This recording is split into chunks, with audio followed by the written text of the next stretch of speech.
Yeah.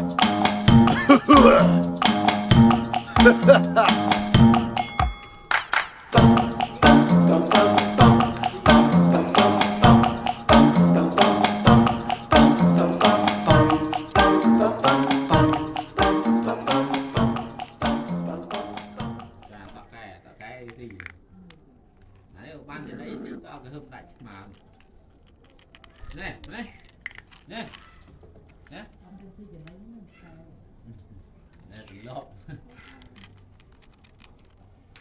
men hùng hay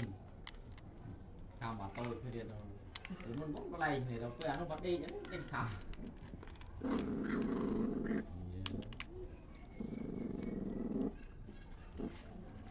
đâu vừa hơn mà hùng hay cái này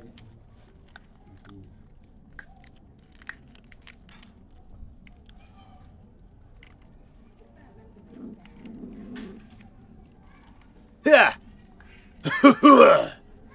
nó hay là hay gì ngày một cái câu nó tạ cho đây mà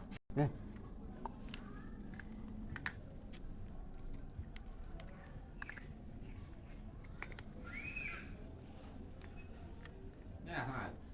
em làm một gì kia này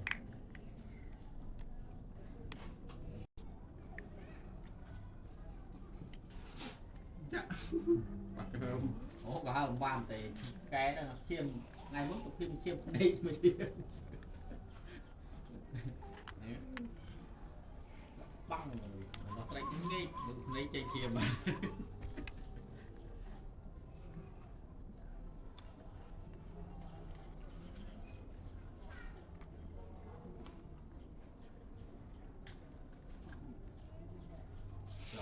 Adam chơi đi cho nó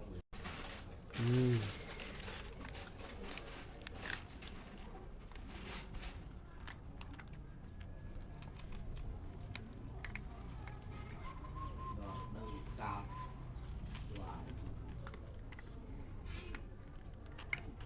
thật đấy này nè cái này mình mới xích ra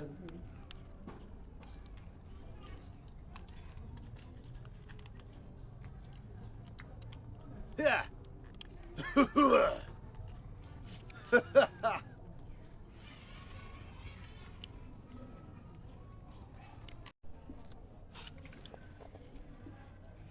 được cơ đấy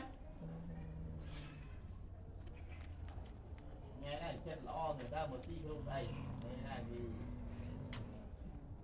bây giờ chưa nhận rụng bu nó mà cái gì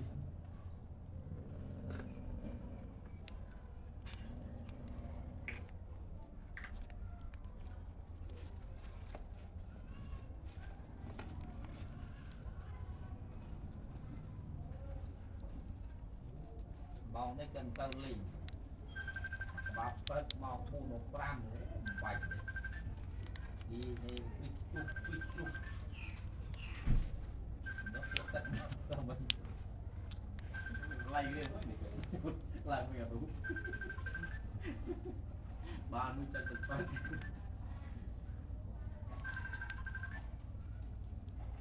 đọc anh là lúc bỏ nè nè nè nè nè mà chết mấy cái xe trên mình phải biết ngồi cho một tay hả rất nhiệt đậm à đôi bè thì nó biết kinh nhất rồi đây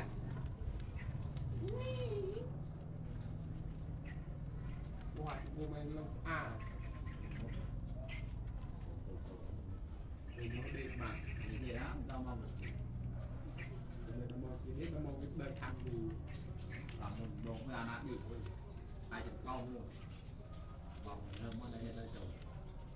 đi thăm co tiền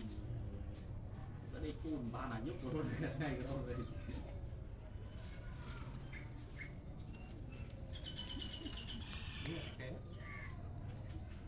cái thằng phê thăm như tôi con lôi rồi kìa thăm phơm cho phơm đó cái đã mượt rồi ui cái là vừa trong đồng ngày nay đặt cái bôi kia để bơi cái bầu non như thế non non dăng cho mình lấy liên như thế này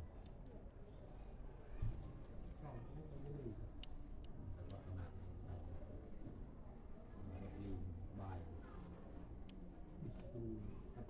cầu chỉ tròn bán không bị tay con em mình sẽ vặt không tiền anh đi